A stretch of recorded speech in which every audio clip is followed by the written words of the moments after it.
We continue our discussion of Josephus.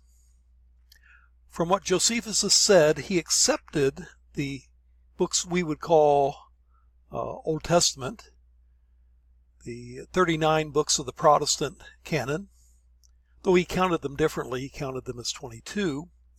But from this statement, it indicates that he did not accept the books of the Apocrypha. From Artaxerxes to our own time, the complete history has been written, but it's not been deemed worthy of equal credit with the earlier records because of the failure of the exact succession of the prophets. In other words, only prophets could write scripture, and because there were no prophets after Artaxerxes, then those later Jewish writings are not deemed worthy of equal credit because they're not scripture. They're not written by prophets.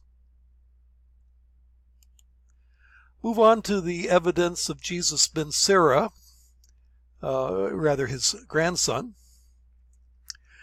Sarah's grandson indicates that in his day there was already something that looks like that threefold division of the Bible and the law, prophets, and writings, and may indicate that that canon was closed by the mid-2nd century BC.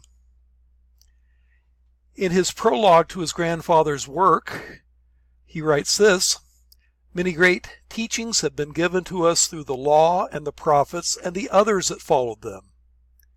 He goes on to say, "So my grandfather Jesus, who had devoted himself especially to the reading of the law and the prophets and the other books of our ancestors, and having acquired considerable proficiency in them, was himself led to write something pertaining to instruction and wisdom." Now notice that threefold division: law, prophets, and the others. The law, the prophets, and the others. This may mean that law, prophets, and writings have been established as categories by the mid-2nd century BC. And if this third category, the others or the writings, was already established, Sarah's grandson distinguishes his grandfather's work from them. Grandfather read those works, but and wrote inspired by them, but he is not a part of them. Now, there are other explanations. It could mean, law and prophets could mean scripture, and the other writings could be subsequent books, some of which may have been introduced into the canon. So this is not an ironclad argument. And even if the other writings mean scripture, it doesn't mean that the canon was closed, but at least as far as it goes, it suggests that law, prophets, and writings were pretty much established by the middle of the 2nd century BC. What about Philo of Alexandria? This was a Jew who lived in Alexandria, Egypt, at the time of Christ. Did he accept that Alexandrian canon? Well, he quotes extensively from the law and somewhat from the prophets and the writings. He does refer to the threefold division of the law into the law, the oracles via the prophets, and the Psalms, as you'll see here. But he never quotes or even acknowledges any of the books of the Apocrypha. As Samuel Sadnell states, Philo neither quotes nor even mentions any of the books found in the Apocrypha or the Pseudepigrapha, though he does mention a letter of Aristeaeus.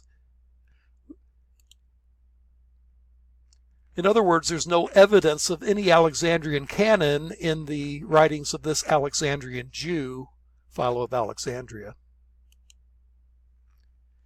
Now, as far as the Gospels, they too show an indication of a threefold division of the Bible and the law, prophets, and writings. You get that, first of all, in the saying of Jesus in Luke 11:51, with a parallel in Matthew 23, where Jesus speaks of martyrs. From the blood of Abel to the blood of Zechariah, who was killed between the altar and the sanctuary, yes, I tell you, this generation will be held responsible for it all. Well, who was Abel and who was Zechariah? Well, Abel's well known. He was the first martyr of the Bible, you might say. He was murdered by his brother Cain in Genesis chapter 4. Zechariah, on the other hand, would be the last martyr of the Hebrew Bible. He was stoned in the courts of the Lord's house for rebuking the king. Read about that in 2 Chronicles 24. But what's interesting is that Zechariah is not chronologically the last martyr. He was martyred around 800 BC, but it was a certain Uriah who in the 600s BC was martyred in the book of Jeremiah, chapter 26, 20 through 23. But this assumes that 2 Chronicles ends the Bible. From the first martyr in Genesis to the last martyr in 2 Chronicles, the last book, is what Jesus is referring to. But again, it assumes that not only is the third division pretty much established, but the last of the books, 2 Chronicles, is also well established. The Jewish canonical order is already established, suggesting that the division of the writings is probably closed. Jesus also refers to this after his resurrection. He speaks about what was written about him in the law of Moses and in the prophets and in the Psalms. Well, this looks like that traditional threefold division of the Hebrew Bible into the law, the prophets, and the writings. Psalms being the first and largest of the books of the writings. Again, this suggests that the threefold division is pretty well established by the time of Jesus. Our next discussion will consider the rabbinic evidence again.